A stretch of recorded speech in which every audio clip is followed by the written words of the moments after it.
تخيل معايا في عالم مليان بالابطال الخارقين، كل واحد فيهم شايل قوة اسطورية، اللي بيضرب ليزر من عينه، اللي سرعته بتعدي سرعة الصوت، واللي بتطير وكأنها بتتمشى في الهواء. وانت يا حبة عيني لا عندك لا قوة خارقة ولا عضلات ولا حتى قادر تفتح باب بيتكو الحديد ده لوحدك. الحاجة الوحيدة اللي ممكن نقول عليها خارقة عندك وهي ذكائك. طب ايه تاني جنب ذكائك؟ جهاز كمبيوتر ابو كرتونه، لو انت فاكر ده اللي كان بيهنج اصلا لو فتحت عليه جوجل، وسماعه كول سنتر صوتها بيعمل خروشه اكتر من صوتك انت حرفيا، ومره واحده توصلك مهمه خطيره، تبقى المشرف على اشر الاشرار في العالم، وكمان مطلوب منك انك تحولهم من اشر الاشرار لافضل الابطال. يا ترى هل هتعرف ولا لا؟ الفكره المجنونه دي مش هتلاقيها غير في لعبه واحده بس، وهي ديسباتش، لعبة تحت شعار ذكائك شغال حتى لو الكمبيوتر مش شغال.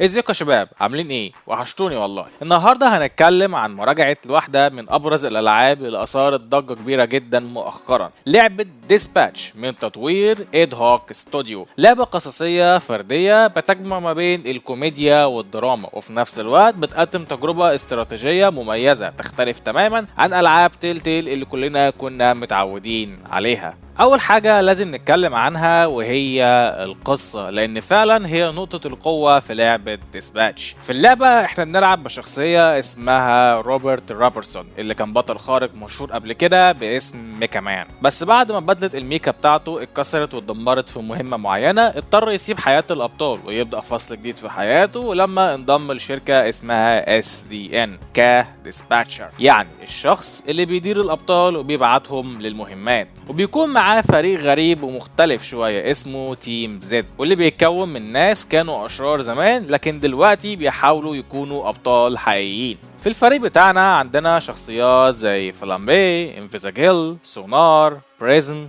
بوش اب وغيرهم. كل واحد من دول ليه اسلوبه وحياته وقوته الخاصة اللي بتخليه مختلف تماما عن التاني. التنوع ده بيدي للعبة طابع مميز وبيخليك دايما متشوق تعرف اكتر عن كل شخصية وتحاول تفهم قصتها. غير كل ده كمان الاداء الصوتي في اللعبة ممتاز بشكل ملفت، وده بيضيف جو كبير جدا من الانغماس جوه الاحداث.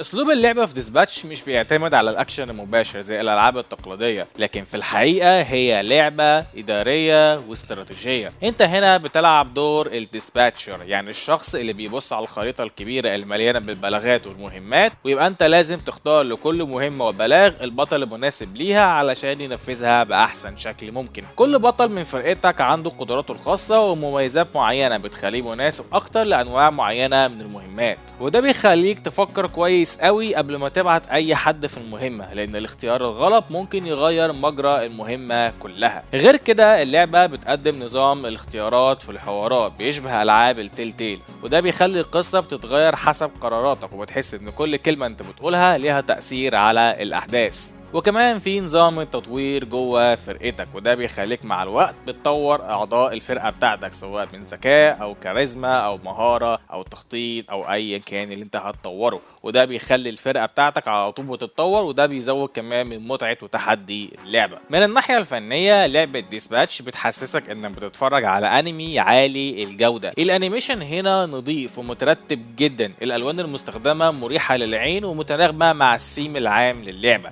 وده بيخلي تجربة اللعبة ممتعة بصريا من أول لحظة. تصميم الشخصيات ممتع ومتقن، كل شخصية ليها ملامحها وستايلها الخاص بيخليها مميزة، وده بيحببك فيها أكتر. بس بصراحة أجمل حاجة في اللعبة بالنسبة لي كانت هي التمثيل الصوتي. الأداء الصوتي في اللعبة كان على مستوى عالي جدا، الحوارات مكتوبة بطريقة ذكية فيها كوميديا خفيفة بتضحكك من غير ما تبقى مبتذلة، وفي نفس الوقت مش بتنسى تضيف اللمسات الدرامية المؤثرة اللي بتخليك متفاعل مع القصة ومشاعر الشخصيات. ومن أبرز الأصوات اللي هتسمعها جوه اللعبة اللعبة هو صوت الممثل العالمي آرون بول اللي الناس كلها عارفاه بدور جيسي بينكمان من مسلسل ذا بريكنج باد. وجوده في اللعبة وقدرته على تجسيد شخصية روبرت بروح واقعية وجذابة بيخلي تجربة اللعبة مختلفة تماما، واعتقد ده لوحده اصلا كفايه علشان يخليك تحب اللعبه وتتعلق بيها من قبل ما تلعبها. وهنا بقى نيجي للنقطه الاهم وهي الايجابيات والسلبيات. بالنسبه للايجابيات، القصه ممتعه ومكتوبه باتقان شديد بتشدك من البدايه للنهايه. شخصيات اللعبه لطيفه وسهله جدا تتعلق بيها وتحس ان ليها حياه وقصه خاصه بيها. التمثيل الصوتي على مستوى عالمي جدا وبيضيف جو كبير جدا من الواقعيه والتشويق. اللعبه بتمزج ما بين القصه الحماسيه والإدارة الاستراتيجية ولحظات كده كوميدية بطريقة فريدة ومميزة مش هتلاقيها في ألعاب كتير.